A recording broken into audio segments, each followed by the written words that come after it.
Voters are being targeted by vigilantes and their voting rights eliminated. New laws across the country allow for self-proclaimed vote fraud hunters to challenge other Americans' right to vote. They've already challenged 851,000 voters and counting. Their targets, people of color. The vigilantes are funded and organized by the perpetrators of the big lie, and there's 40,000 of them hunting.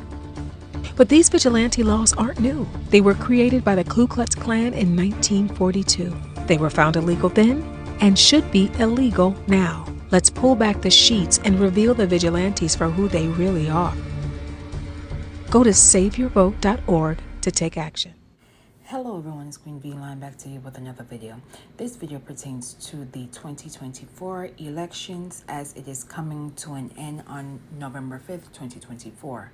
The reason why I am doing another video because it pertains to SCOTUS siding with the state of Virginia as they purged approximately 1,600 Virginia residents.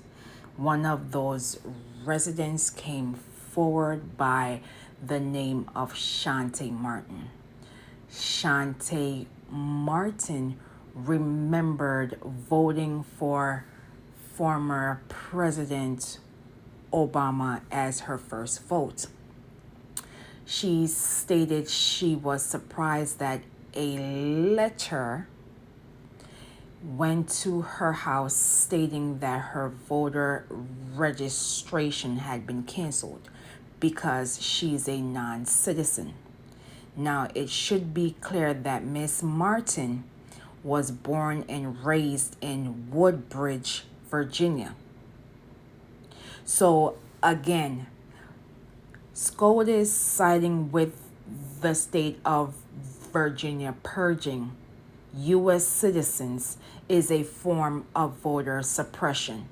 Everyone knows that non-citizens cannot vote in U.S. elections, whether it's federal, state, or local. It is prohibited. And the fact that SCOTUS sided with Youngkin in purging these voters states a lot, and that we are in a state of an emergency.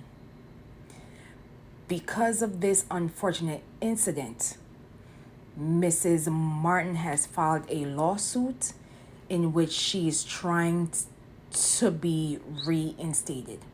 It should be noted that both a federal judge and the Fourth Circuit Court of Appeals ruled that the purge violated federal law and ordered that all 1,600 voters be reinstated.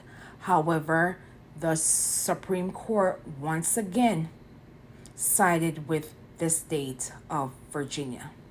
In closing, Mrs. Martin stated, somebody gotta expose something.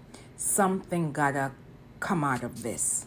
I've said this before and I will say it again. If your vote and my vote was such a non-factor, why are there entities fighting hard to suppress the vote of the people? Remind you, Mrs. Martin is a U.S. citizen, born and raised in Virginia, only to be purged off the list.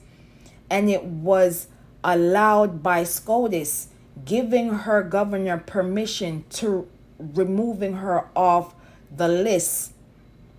This needs to be investigated by the DOJ. Her civil rights and others were violated. I found a story done by the EJI where they highlighted the unfortunate unaliving of July Perry, who lost his life as well as others on November 2nd, 1920, for simply attempting to vote. Over a 2-day span, a mob of white Florida residents unalived Black people, burned Black homes and churches. This massacre was known as the Okie Election Day massacre, which represented one of the bloodiest days in American political history. Black survivors fled the community, never to return. The entire Black community of Oki was driven out within a year, forced to abandon or sell land and homes they owned. No Black Americans resided in the city of Oki for the following 60 years.